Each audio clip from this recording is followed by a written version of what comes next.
All right, everybody, welcome back to the Sober Bartender podcast. Today, I would like you to help me welcome Miss Leslie. Leslie, welcome to the show. Well, thanks, Brandy. Glad Yes, to be here. I'm so glad you're here. Leslie has an incredible story. She does incredible work, and I've just recently got to meet her, and I knew I had to bring her here and share her with everybody.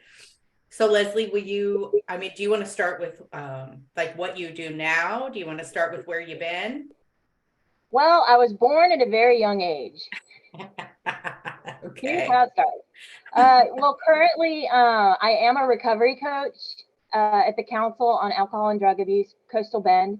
I am getting my LCDC, and currently I have to do some practicum hours, and so I'll be leaving the council in a couple of weeks and just focusing on knocking out those practicum hours so I can move closer to getting my LCDC license, and that requires a little bit of internship. So can you tell us what an LCDC license is, just for people that don't Sure. know? Yeah, so LCDC is a licensed chemical dependency counselor. So basically a drug and alcohol counselor.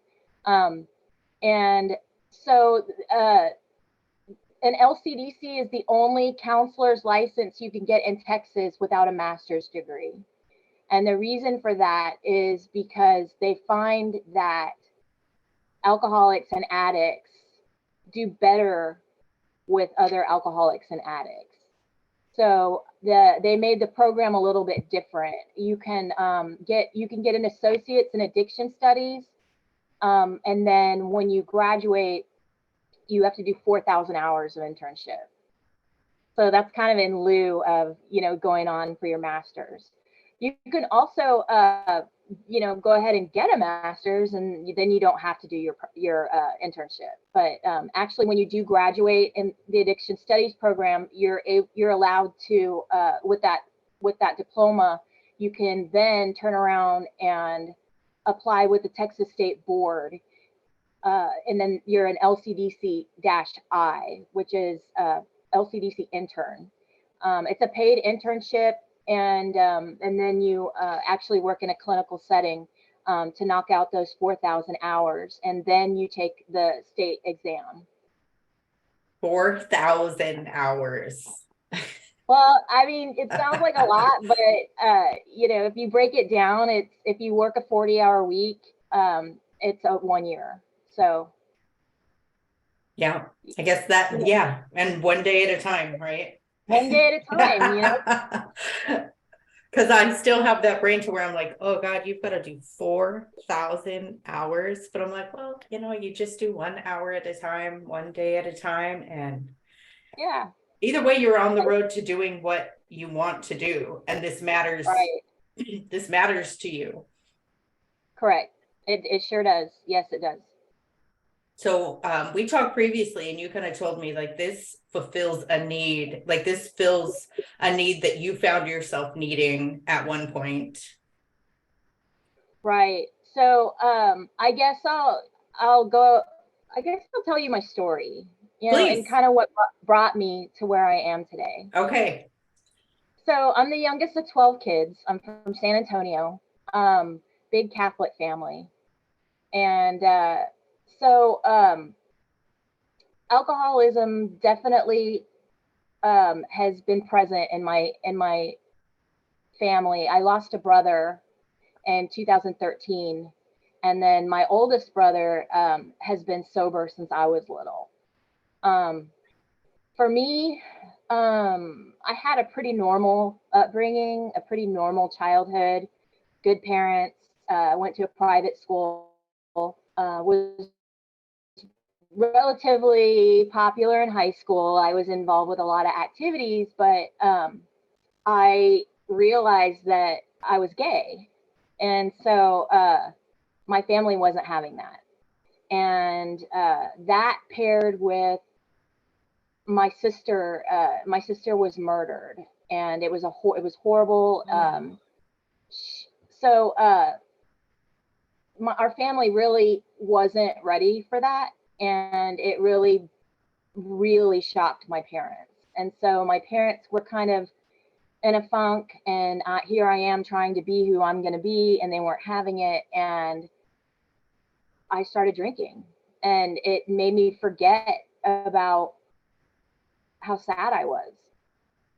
And it turned into my go-to thing, you know. And then my first attempt to get sober, I was 23, but I didn't know I was an alcoholic.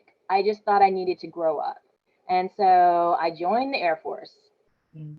And so little did I know, you know, I thought that when you watch things about the military on TV and you think of regimented lifestyle, right? You think of doing boot camp and yes, sir, yes, sir. Once you get out of boot camp, those people drink, and they drink a lot. I And bet. so I found myself, you know, just right back with the same problem I had when I went in, but I didn't realize it. And I spent a lot of years just paddling, you know, upstream without a paddle, and fighting this disease that I didn't even know I had, and thinking that it was a moral problem, that what's wrong with me? Why can't I control my drinking? My family can, and you know, at all the family functions, everybody would be drinking. And for me, if I would have one drink, something would click in my brain and I could not stop until I was inebriated, passed out. And you know, it just got worse and worse. And you know, I was very smart and I had a lot going for me and people liked me, so I always found good jobs. So I was like essentially living two lives. You know, I would do my job, and then as soon as I punched out or left work, I was just going to go get as drunk as I could get. And I like to say I would throw the cap away, because that's what kind of drinker I was. I would get a bottle of whiskey, open it, and throw the cap away because I didn't need it. Or, you know, I would go meet, you know, friends out, and we would go to places where they would overserve you, throw you the free shots, and not cut you off. And I would drive home. And I did this for probably 20 years, Yeah, 6 or 7 days a week. me too. And it was just how I dealt with things. And for a long time, it was fun. I was the life of the party, man. I was like Hank the Tank, like could drink anyone under the table. And, you know, I was the party animal. But, you know, after a while, you get it to be in your 30s, and things start changing. And for me, that looked like more and more blackouts and more arrests. And I'm like, why are they picking on me? And, you know, I'm just trying to get home. I'm not going to hit anybody, you know. And you know, and so it really it was so counterintuitive to the things that I was trying to do with my life, because I would go periods where I would abstain on my own and do really well. I worked for an advertising agency, and I wrote and direct TV commercials and radio spots, and I was a DJ on the radio, and I started a magazine. I was the editor-in-chief of the magazine. But any little thing in my life would set me off on a course again to that drinking that I couldn't stop. And so I kept setting my life on fire. And, you know, I had a friend that said, oh my gosh, you're like the most perfect version of a phoenix. Cause like I would burn to the ground and then rise again and do something different. But, you know, I always felt like I had to prove myself to people, like by what I was doing for employment, or, you know, whatever my career goal was. And, you know, I felt when I was around my family that I had something to prove, because really I was dying inside, but I really was also dying for their acceptance. And so I decided that I was going to start writing. You know, I had started a magazine and had done a lot of articles in there. And so I started writing screenplays. And I had a screenplay that I wrote, and I was backed by the San Antonio Film Commission, Texas Film Commission, and I made it all the way to present it to an executive with Sony Pictures at South by Southwest, and they seemed interested. And I was like, oh, hell yeah, I've arrived. And I was so excited after that meeting with that executive that I drank so much in my room just out of nervousness. And I was so excited because I was at the point where I drank when I was excited. I drank when I was happy. I drank when I was sad. I drank, when I was bored. I deserved it, right? And so a couple of weeks later, they turned me down.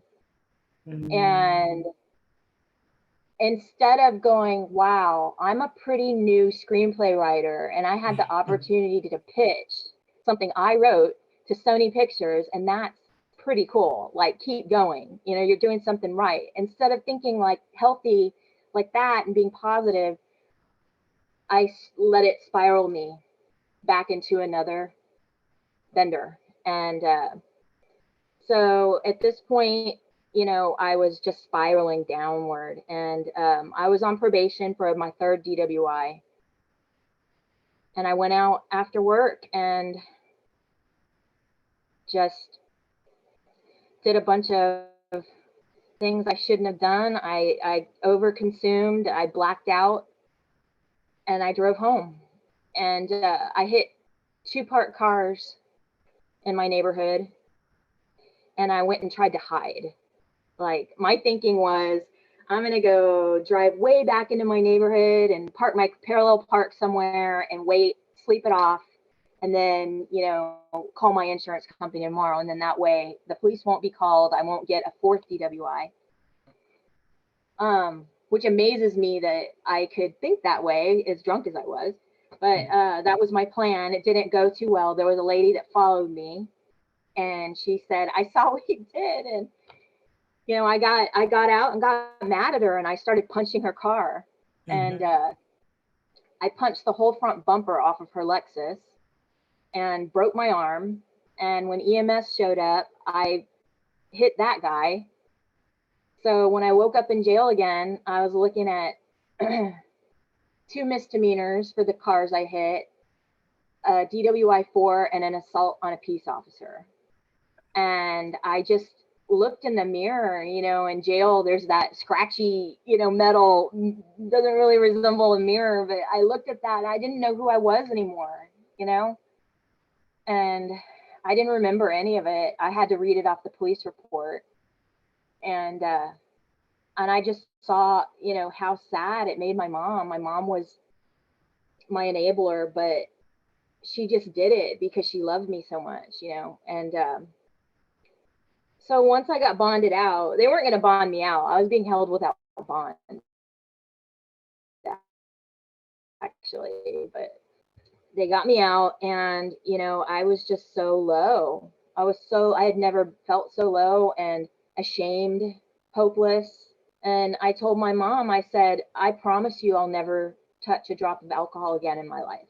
And so my sponsor says to me, because I do work a 12-step program at this point, we don't make promises like that. We operate one day at a time. And I said, well, if I have to do it one day at a time, I intend to keep my promise. And so I did end up, my lawyer worked a deal with the DA that if I signed for a 2-year sentence for violating my probation, they would drop all the new charges. And so I was like, okay, I'll take it. I mean, and that was God doing for me what I couldn't do for myself. So I was very, very scared, knowing that I was going to prison this time. And so I picked a sponsor that I knew had been to prison that could walk me through that and help me navigate through it. I put myself into a little rehab, an outpatient rehab in San Antonio. And it was then that I realized that I didn't want, I didn't so much listen to the ones that just went to school for it. So the counselors that were addicts and alcoholics that had, you know, gotten clean, gotten sober, and then went back to school to be a drug and alcohol counselor. Those are the ones I wanted to work with because it resonated. It gave me hope. There was something in their eyes, you know, they had that scar, that look in their eyes. It's almost a scar, the battle wound, you know, that I've been there. I've been there, and let me help you walk. Let me help you walk through this. You know, you're in a deep, dark pit, and I know where the ladder is.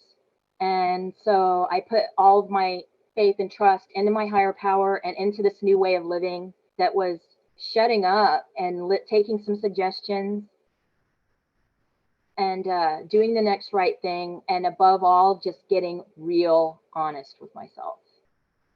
And that meant no more little white lies. You know, I'd be driving to work and going, you know, I'm notoriously 5 to 10 minutes late everywhere. And so I was like already thinking in my head, I'm going to text my boss and tell him, oh, there's a crash or, you know, there's a wreck, I'm in traffic. But I'm like, nope, you're going to tell the truth. And so I realized that by doing that, little by little, I let go of a lot of baggage. And I didn't have to look over my shoulder and wonder, what did I tell that person? And what did I tell that person? You know, I knew that I could let a lot of that go. And so, so I realized that I had an opportunity with prison. I lost my, the state seized my vehicle. I lost my house, you know, and so it gave me a chance to just make everything right. I got to do my time and pay my debt to society. And in doing that, I got to put all that behind me and start over.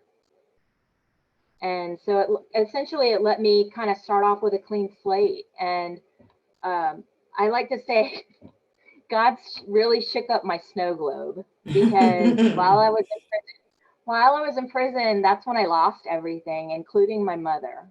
My mother passed while I was locked up, and I was beyond, it was beyond horrible. Watching her slip away through a prison phone. And they didn't let me go to the funeral. It was horrible, but I had to look at the positives where I was kind of forced to face those emotions without even being tempted to use. And God kept me safe and sober during the death of my mother, no matter what it took, because I can't guarantee I wouldn't have gone back out over that. And so it kind of gave me that sorrow and that pain and everything that I endured. I know it was my higher power getting me ready for something bigger. And so I feel like my program of recovery and the people that were helping me get through this were an indicator that everything is going to be okay. That it helped me, it really taught me a lot of patience and God's time. And I was able to, even in incarceration, ask my higher power to show me some things while I was there, you know.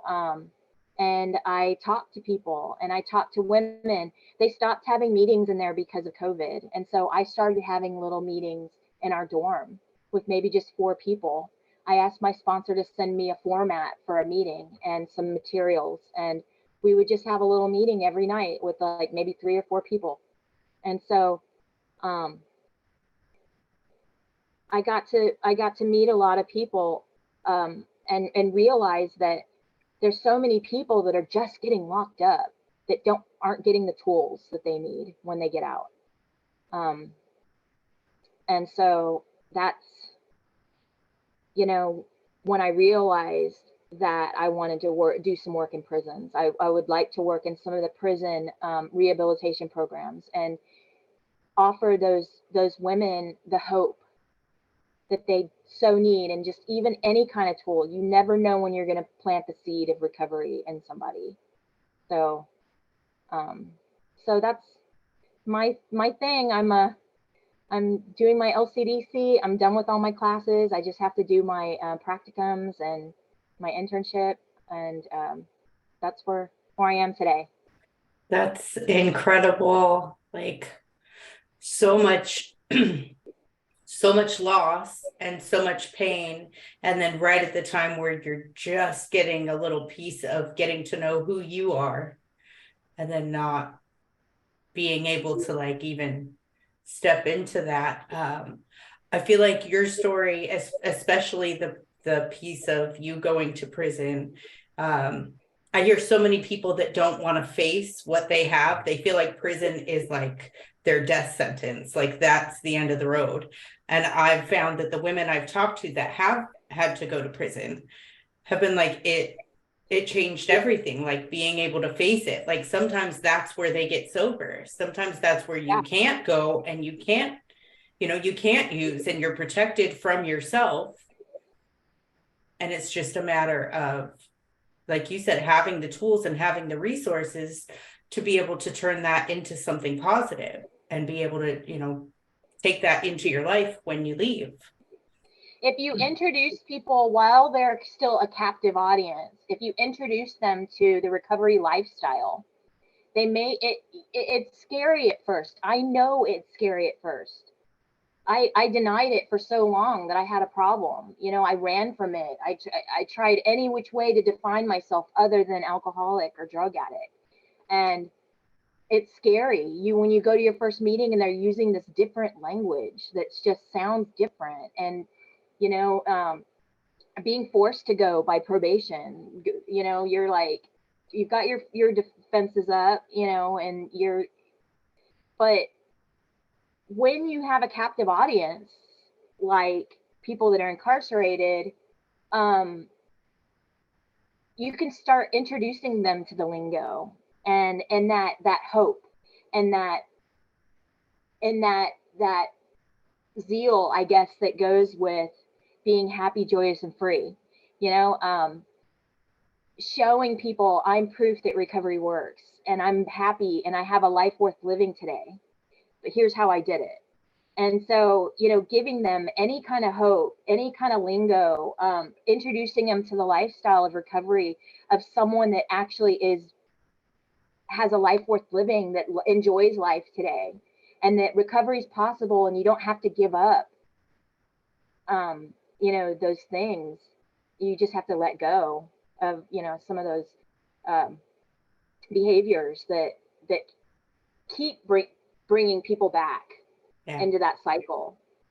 The recidivism, and like so many people that I met were like, oh, this is my fourth time being locked up, and so but they all say this time's different, this time's different. Well, what's different about it? Because You nothing, might, yeah, yeah, you nothing might changes if all the nothing changes. That's the thing. right, Like, like you might believe it with every inch of being in your every fiber of your being. You'll believe this time is going to be different, but if you don't have the tools or know what to do, then you go back to right. Nothing changes if nothing changes. yeah. And So that's like the hope came for me with the action. Like, okay, there is something that I can do. Like, I'm not just, because surrender sounded like, oh, I'm powerless. Like, oh, I have to just admit that I have no power. But I'm like realizing that no, like just because I had a job and I still had a roof over my head and I still had a car doesn't mean that I'm not an alcoholic. Like redefining what I understood an alcoholic to be, and then just recognizing that all these things that are happening in my life are stemming because of the choices that I'm making. And right, one of the main choices that I'm making is I'm choosing to drink. right, And I chose and to I chose to drink to the point where then I didn't have a choice whether I drank or not. right. And so when you do get sober, you have the opportunity to examine your motives, right? And so things change, your perspective changes, there's a psychic shift. What can I say?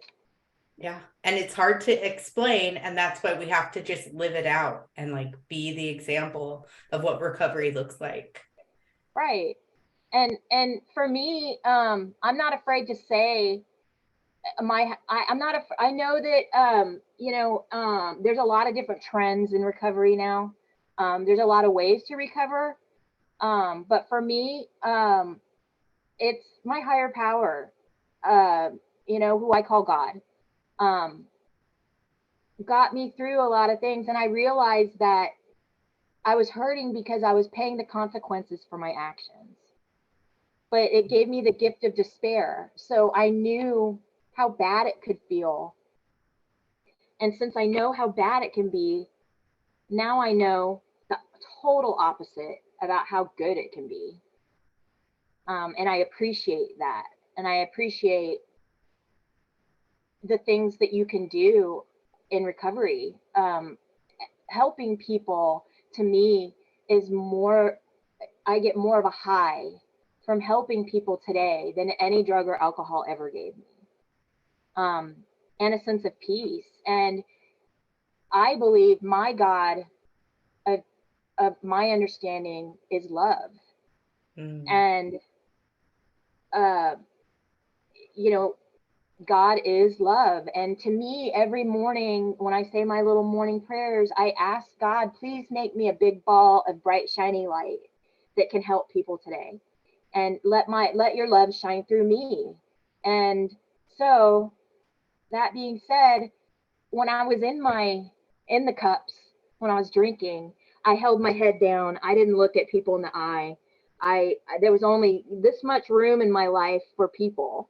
And today there's no limit. There's no limit to the amount of love I can show other people. And that's just by being kind to people, doing the next right thing. I mean, we're social beings, but in our addiction, we just try to isolate and hide. And then our thinking takes over and it just snowballs.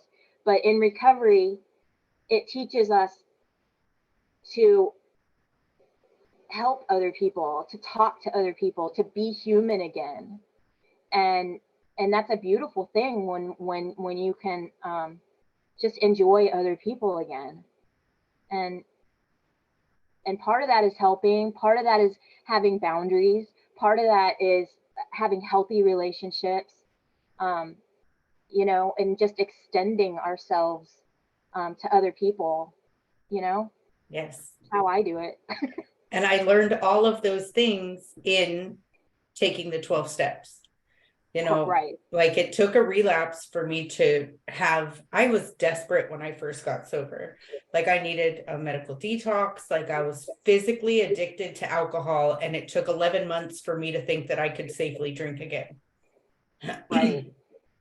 Forgot all about the pain and the misery and how hard it was. So after drinking again and realizing how much worse it got in a short period of time, I was so desperate, but I realized in going back and in getting a sponsor, like you said, you found a sponsor who had been to prison and knew. I found a sponsor who is a bartender, and she knows kind of what I do. And she had a slightly similar story to yours, grew up in a very religious family, realized that she was gay. That was not accepted. She felt abandoned by God and by, the people that she cared about. And then going into the army and then realizing that, the structure that she craved also brought the same thing that she was trying to get away from. So when I heard her story, I went, okay, now she's got this structure, and that's exactly what she provided. But it also taught me, like you said, the boundaries and the healthy relationships. And like I thought that I went from feeling like I was a victim to feeling like I was just the bulldozer, and I had to apologize and let people talk to me however they did. And I had to take everything that the world gave me because I was bad. And she was like, no, we're not that either. And so I learned like this balance, and I learned how to take care of myself, which makes it much easier to help serve others because I'm not Right. emotionally like still beating on myself. Bankrupt. Yeah. Yeah. So I just identified a lot with what you said with like where I've been. That's another thing. My first sponsor was, she was a ball buster, and she talked to me like I was in third grade. I didn't like it, but I went through, a couple more sponsors, but there's some things that she said that still resonate with me. And one of them is when you listen to people talk or share, try to find the similarities instead of the differences, you know? And that, I remembered that when I was in prison, because when I first got there, I was like, I'm going to do my time and get out of here. I'm not going to make friends. And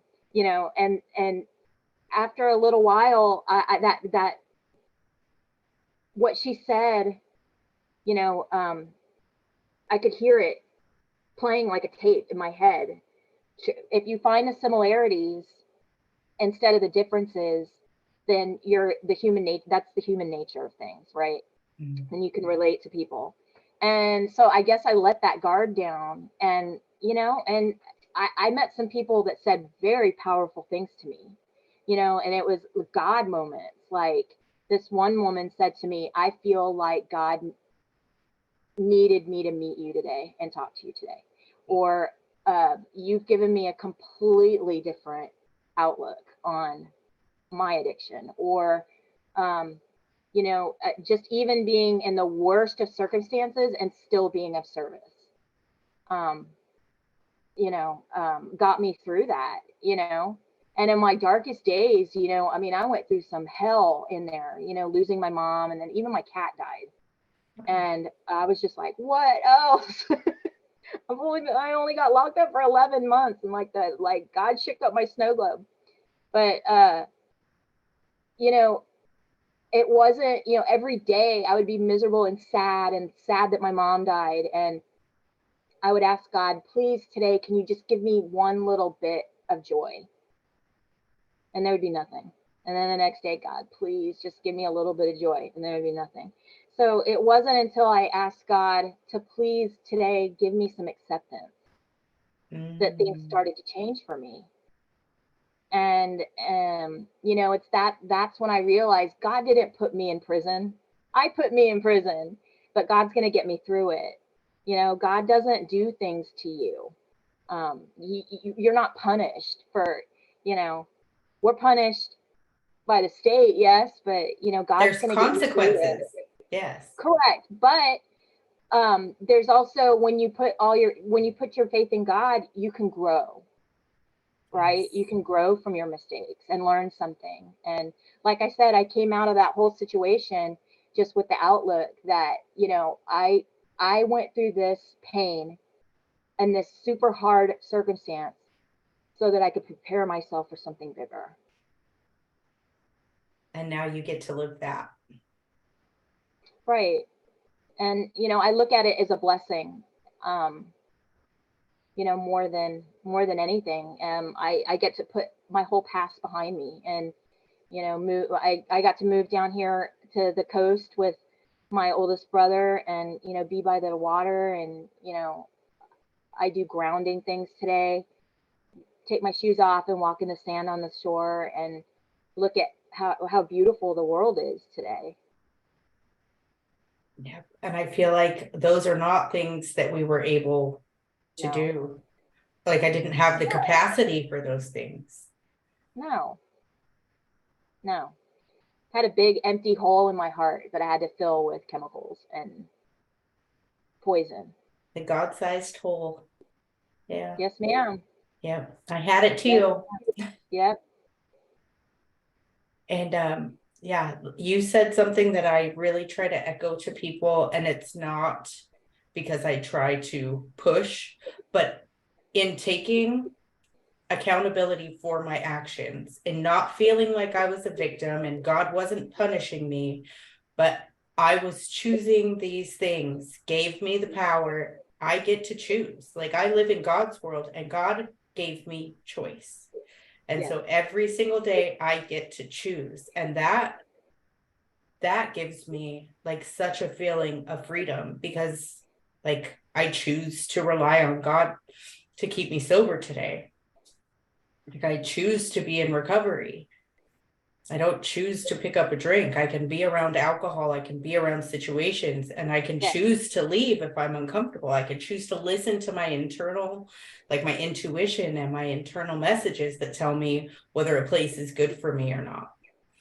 And I did not have that. Like those alarms would go off and like that was another high. Right.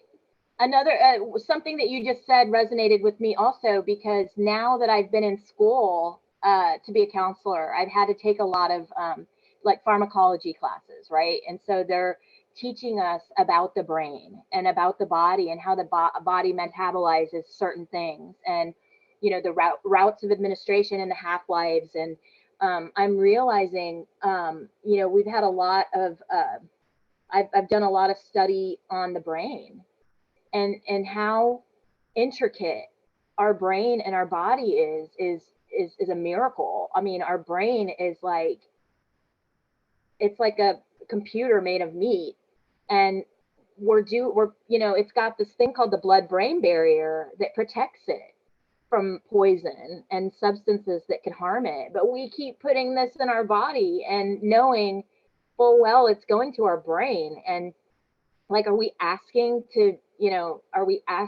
by putting poison in our bodies to be walking vegetables? It's just, I have a totally different perspective on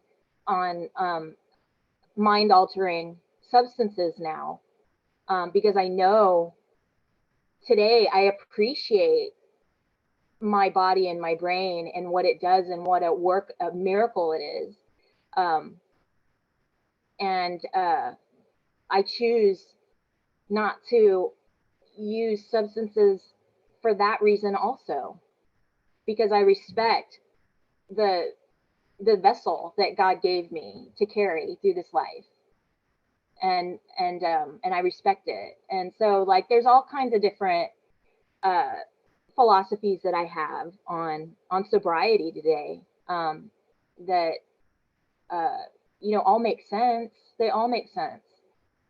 I believe that for a long time when I was relapsing and in and out of the rooms and kept relapsing, I kept trying to define God. Mm-hmm. And being raised Catholic, I just was taught either believe this or you're going to hell. I didn't have a connection, an automatic connection. Even going to private schools, Catholic schools growing up, I was good because I was a good person, but I didn't have that prayer connection with my higher power. God was the same thing to me as Santa Claus, right? He's a guy with a white beard that you ask for stuff. And I was always asking for something, I prayed when I needed something. And I didn't have that connection. Today, I realize that God is so much bigger than you could ever define. And I'm not even going to pretend to understand it. And I believe in vibration, the vibration of the universe, and the Ananis Nin. I'm probably going to botch this, so don't quote me. But the same force that created the stars created you. How powerful is that?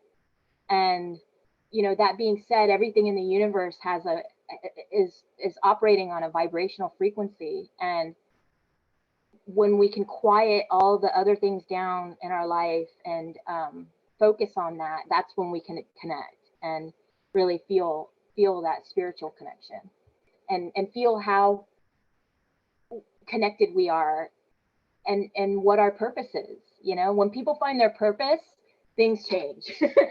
Everything changes. So yes, they do. And my very first sponsor, she described my connection to my higher power as this tube. She said, you've got this tube. And she, I always go for my solar plex because that's where I feel now, that's where I feel that energy in me. But she said, you have this tube, and all the things that you do and all the thoughts that you think and all the drugs that you drug and the drinks that you drink are clogging up that tube. And then with the 12 steps, we're unclogging that tube so that then your connection is open. And like I totally what you said about like the man with the beard, like I grew up Mormon. And I always say, like, I knew that Jesus wanted me for a sunbeam, like the songs we would sing in Sunday school. But I knew from that early age that you were good or bad. And I would do bad stuff. Like I would steal or I would sneak and I would lie about everything. And just, I didn't feel good. So I felt like there was definitely a God, and it was probably whatever you thought it was, but it wasn't for me. Like there was a God for everybody, but I didn't get one.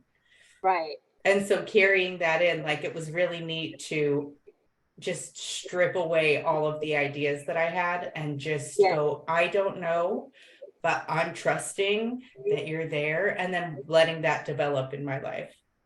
Right. And for me, here's another one of my Leslieisms. I like to say that I'm God's dandelion, Oh, I love and that, that. yeah. So like God, God's gonna blow me, and my little seed pods are gonna blow wherever He needs me.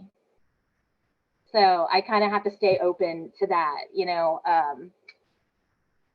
And people say, "What are you going to be doing in 5 years?" And that my philosophy is I just have to stay in tune with my higher power to find my purpose in 5 years. I'm not going to think that far ahead. I don't know about you, but I was not on this path 5 years ago. So Oh no. to Uh-uh. think that I know what's going to happen in 5 years from now, that's insane. Inconceivable. Yes. No, I don't Yeah. want to know, because then I'd try to control it and I would screw it up, and God does it so perfectly. I keep this little sign like right near eye level. God has a vision far greater than my sight.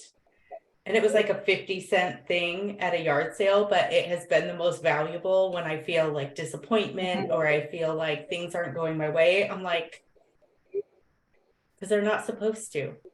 Right. I Yeah, just I get don't need out to of the way. understand everything. Yeah, I don't need to control everything. I don't need to understand everything. I just need to you know, accept life on life's terms and navigate through it, doing the next right thing, staying connected to source energy. Yeah. It's a practice though, takes some work.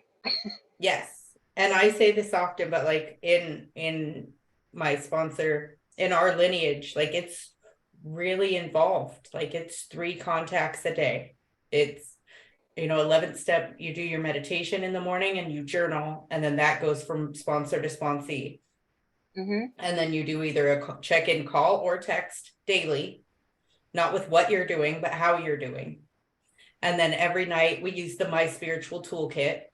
So we go through and it asks, were we resentful? Were we selfish? It asks all of the questions for your 11th step, for your nightly inventory. And that goes sponsor to sponsee with a prayer at the end. Right. Forgive me for my sins, remove my defects, please watch out for others. Like it's every single night. Yeah, And that's all through our lineage that goes. And so that's pretty awesome. it really is, because I'm in South Texas and my sponsor's in Seattle, and there is no difference in our Oh, connection because wow. we are on it. Yeah. Yeah. I had a long distance sponsor when I first got out, but I have one here now. Yeah. And I thought that it would be terrible. And then I thought about it and I went, we have 3 contacts a day. Like we don't miss a beat. Right. So, And something you said made me think when I was in early sobriety, I wrote on both my palms, "Thy will be done." And I oh, just, "Thy will be done. Thy will be done." Not mine. Thy yeah. will be done. So, Because it's hard to yeah, remember, the things we do, I love the it things we though. do. Yeah. Yeah, I love it too. Well, I just want to say that from where I'm sitting, you are absolutely that bright, shining light that you ask God to Oh, make you. Like I love that I get to know you. oh, thank you. I feel the Yes. same. I like what you're doing. I mean, uh, I I can totally relate. I used to be in media, um, and so you know, in early sobriety, I was always trying to think, what can I do with my media background, and what I'm doing now. So that might be something else, down the road. Yes. I didn't know what I was going to be doing, but I felt like this piece was missing and I just didn't know what it was. So I just kept praying Right. for guidance. And then when it was like in front of my face, I was like, oh, thank you. Okay. Well, you're a natural. Oh, well, thank you. Some days it's really smooth and some days it's sandpaper. I definitely That's just fine. love talking to people. That is life. Yeah, but I love talking about recovery. It's like, what can you talk about? Oh, what can you talk about all day, every day? Recovery. Recovery. And even if it's not recovery from alcoholism, it's recovery from self, whatever it is. Right. Right. Because the alcohol was but a symptom. Yeah. And it's, we don't know that at first, but once we figure that out, like you take the alcohol away, there's still a lot of stuff there that, needs to unravel. Yeah. When I went through outpatient rehab the last time, I had to write a goodbye letter to alcohol at the end. I love those. And it was pretty funny. My counselor laughed so hard. I was like, you lied to me. And then at the very end, I put, P.S. I know you had other girlfriends. I always cry when I hear those. That was a breakup letter. I'm sorry. Breakup letter.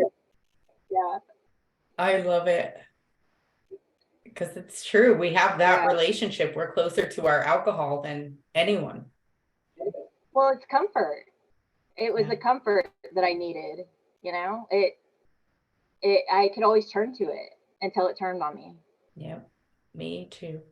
And then it wasn't fun anymore, but my brain kept telling me it was. Yeah. I mean, I'm not going to lie, it was fun for a little while. Yeah. I had a lot of fun. Just, there was a lot of bad. A lot of bad, yes. Yeah, whoever told me it would be a good idea to drive around Austin naked in a car?